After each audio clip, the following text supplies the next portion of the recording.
Subject code 18CS2015 Object Oriented Programming Lab Experiment number 6 Abstract Class and Interface. In this video, we are going to see how interface concept can be implemented in Java programming language. So here is a basic program which is like just like a student portal where the student is prompted to, where the student is given all these options like to calculate his academic credit, to register any subject, to assign a faculty for the respective subject, and this is for student academics. Uh, on the side, when it comes to non-academics part of a student, these are the methods, these are the options he has to calculate non-academic credit, or to register any club under non-academics area. So uh, after that, so we need to declare all these methods. Just to declare them, do not write any implementation part in inside these interfaces. So first we have to create an interface called academics with all the required methods for academics of a student. So after that we have another interface saying non-academics, which have methods that are of non-academic requirement of a student.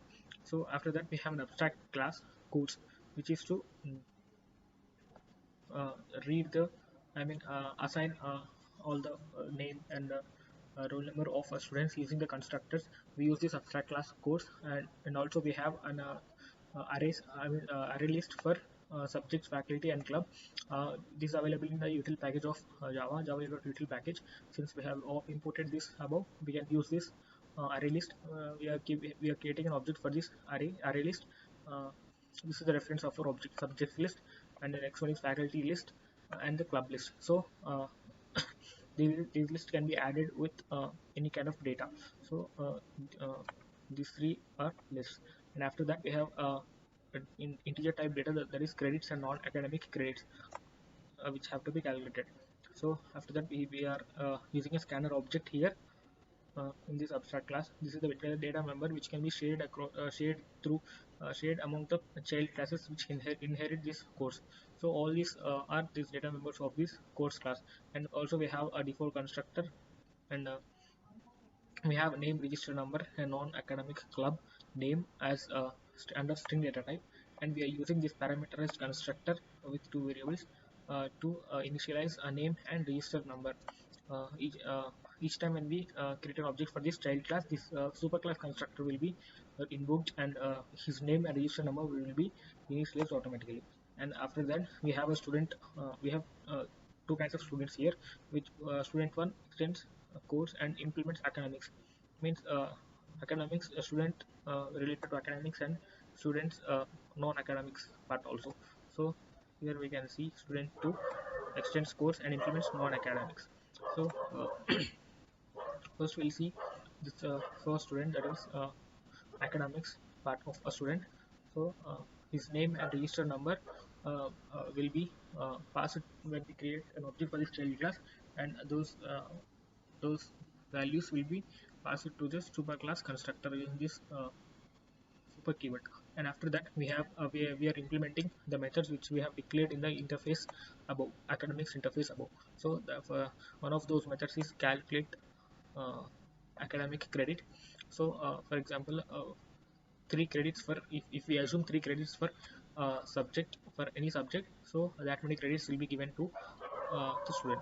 So that's the logic, 3 into number of subjects. So we are passing a parameter to this method, number of subjects, we are multiplying it with 3, and that will be stored in credits. And after that, register subject. So before that we have to take the number of subjects to be registered, and we are using a loop, and so that we will be adding that subjects to this subjects list which I have shown above each time in each iteration. That's it about register subject. And after that we are same logic we are using for assign faculty also. If subjects list size 0, that means if there is any, if there is no subject registered so far, so there is no need of faculty, right? So that's subject list size 0, then no subjects registered for faculty selection. Otherwise, if there are any subjects, then we can ask the student to register faculty for that particular subject. So here is a loop, uh, and each time we are asking user to enter faculty name for the subject. So subject list dot get of j, that means the uh, uh, uh, j means this is the index, right? So subject list dot get of j means subject list, the first uh, uh, I mean the first data will be displayed here. First data using this index operator, that is j, and in each iteration will be asked enter faculty name for the subject 1, subject 2, like that. And each time when the student enters any faculty name, that name will be added to faculty list. That's it. That's about assign faculty. Now in each student, for each student there is a display function which just prints the name, register number entered by the student, and subject registered by the student, and faculty assigned for each subject. That is done by the display method. Now the same thing uh, applies for the student 2 also, which implements non-academics. That means we're implementing only methods of non-academic interface in this student 2 class. So this is the parameterized constructor, right? So we are passing the this name and roll number to the superclass constructor. And register club for this non-academics takes number of clubs to be registered, and we use a for loop under that range, and enter club activity 1, and we will take that in input into the club list, where we're taking that input using the scanner object next method, and adding that club name to this club list. That's it about register club and calculate non-academic credit. uh, since the in the question that nothing was mentioned based on this and that, what I have took is just uh, uh, we will print the name, register number, and clubs registered. That's it. That means number of clubs registered, that is under display function. And non-academic credits is for each club we assume that there is a credit of three credits. So club list dot size into 3 multiplied with 3 can be considered as non-academic credits. That's it. And after that, display function just displays the name and register number, clubs registered, if any. That's it about display function of second student.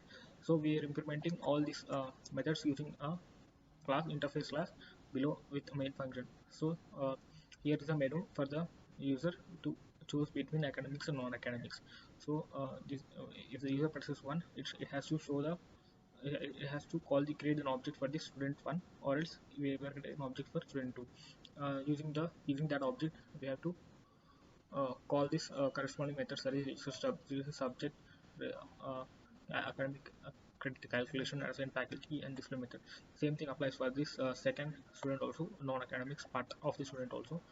Name, register number, we are prompting the user to enter, and assigning that to name string uh, using this next method of scanner object. So enter number of club activities to register for, and after that we are calculating the academic credit based on those club activities. And after once all these operations are done, we are displaying each time for each student. Now we'll run this and check if it's working perfectly or not.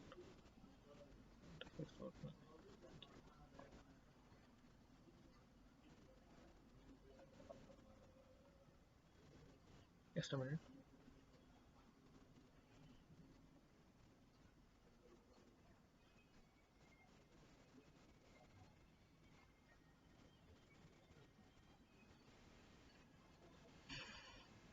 Yeah.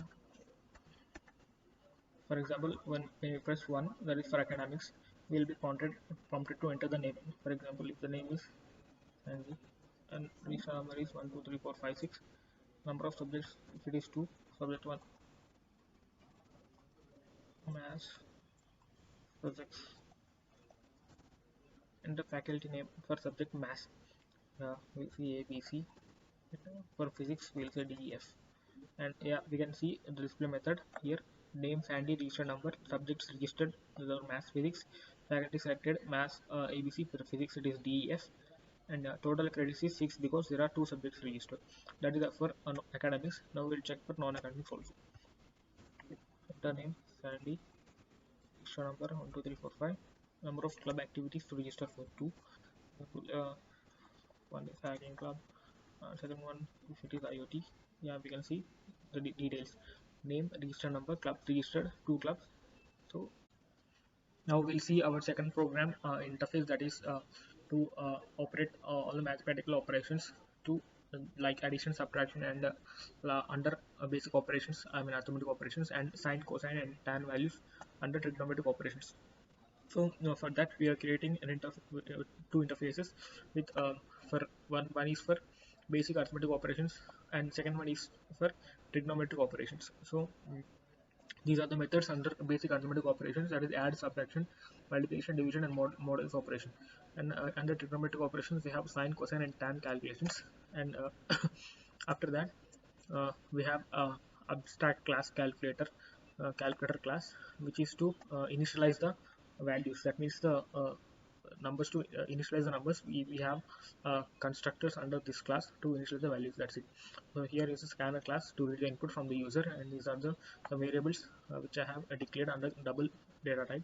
So this is the default constructor of this class, calculator, and in which we are prompting the user to enter number 1 and number 2, and we are assigning I mean num1 and num2 to this data members, num1 and num2. Since when we inherit any uh, when we use any inheritance concept, and when we have any child class for this calculator, so these data members will be shared among them also. Now here we have a parameterized constructor. We'll see how and why. So here is our child class operation, that is that inherits a calculator as a superclass and implements maths operable and trigonometric operable. So here is our default constructor of this class, which is calling the default constructor of superclass, and operation is a parameterized constructor. So which calls a parameterized constructor of the superclass, and in that we are implementing add function of basic arithmetic operations. We're implementing here, which is just to add the both numbers, right? So that one we are storing under result. So here we can see subtraction method. Here we can see multiplication method, which has been implemented, and after that we can see division method.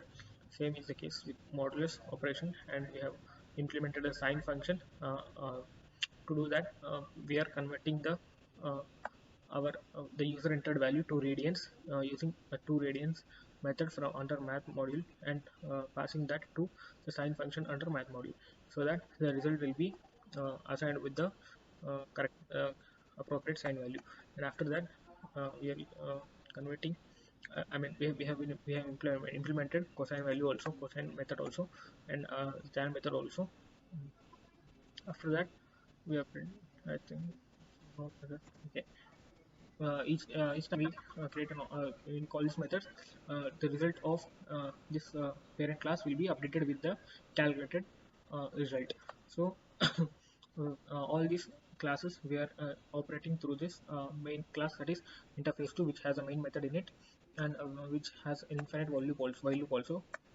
Here is an infinite value, which prompts the user to enter 1 for arithmetic operations, 2 for trigonometric operations, and 3 to exit. So we are creating an object for this I mean reading the input from this from the user, right? So if the user presses 1, uh, we have another infinite value uh, for these operations, that I mean addition, subtraction, multiplication, and division, those operations. And once this value is exited, we will be again will be uh,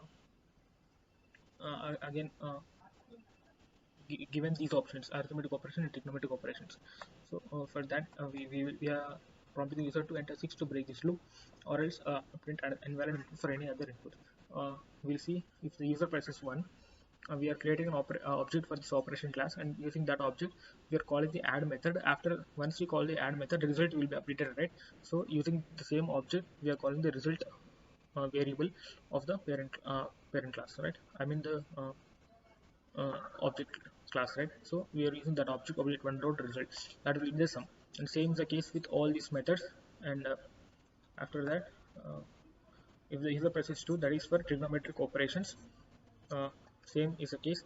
We are prompting the user to enter value in degrees. Once he enters the value, we are passing that value through this object, and in the same object we are calling the sine method. uh, After that, with the same object we are printing the result of the parent class, that is the sine value. And the same is the case with all the sine three operations, that is sine, cosine, and tan. If the choice is 4, we are breaking this while loop, or else we will print invalid input for any other inputs. Or else if the choice is 3, we are breaking the That's it. We'll check this whether if it's working perfectly or not.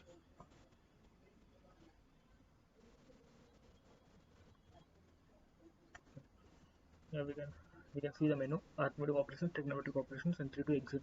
First, we'll try with arithmetic operations. We'll try subtraction. Number 1 is 10, number 2 is 5. So we can see the difference is 5.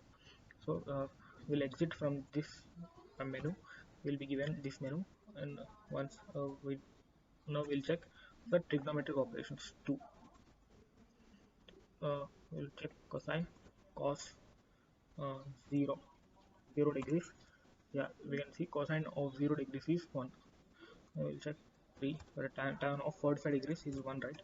So we can see 0 0.8 approximate value. Now once we exit from this menu, we'll be given prompted this menu, and once we press exit at here 3, that's it, our program will be finished.